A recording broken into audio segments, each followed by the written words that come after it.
Le Zap d'Europe 1. Bonsoir Maud Descamps. Bonsoir Nicolas. Le Zap, c'est tout ce qu'il ne fallait pas manquer aujourd'hui sur Europe 1. Et on commence avec ce témoignage étonnant dans la matinale, celui de Bérénice. Elle a 23 ans et comme 40% des femmes interrogées par l'Institut de sondage CSA, elle a été victime plusieurs fois d'humiliation et de sexisme au travail.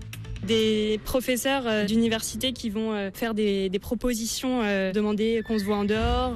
Mes collègues qui vont faire des petites remarques sur mon physique en disant que c'est de l'humour. Du coup, au fur et à mesure du stage, j'ai mis des vêtements moins féminins, mais je n'ai jamais porté plainte. Mais en fait, quand on est très jeune, on croit qu'on n'a pas cette légitimité à porter plainte. Une petite leçon de grec maintenant avec Raphaël Enthoven. Pour lui, l'expression « jeu paralympique » n'est en fait pas très bien trouvée.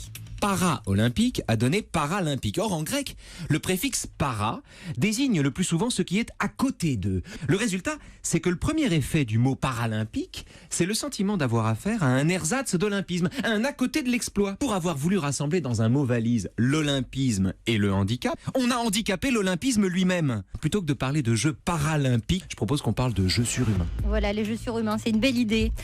Une semaine après la rentrée, figurez-vous que les parents font déjà n'importe quoi sur le chemin de l'école et ce sont leurs enfants qui nous le racontaient dans Europe Midi. Parfois, mon papa, il fait un petit peu des bêtises. Quand ici, il n'y a pas le passage béton, et il traverse quand même.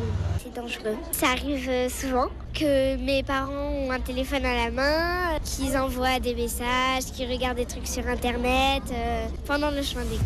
Voilà, rien ne leur échappe.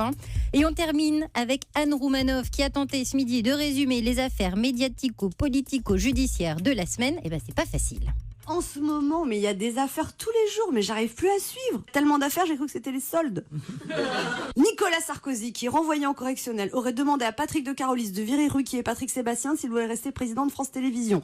Élise Lucet s'est disputée avec Michel Fil, qui l'empêche de diffuser un reportage sur Big Malion, mais qui autorise David Pujadas à en passer un extrait dans le 20h. Jérôme Cahuzac dit que s'il a ouvert un compte en Suisse, c'était pour Michel Rocard, mais qu'il ne le savait pas. On dirait un résumé de Plus belle la vie, sauf que là, c'est plus moche la politique, ça pique et ça sent pas très bon.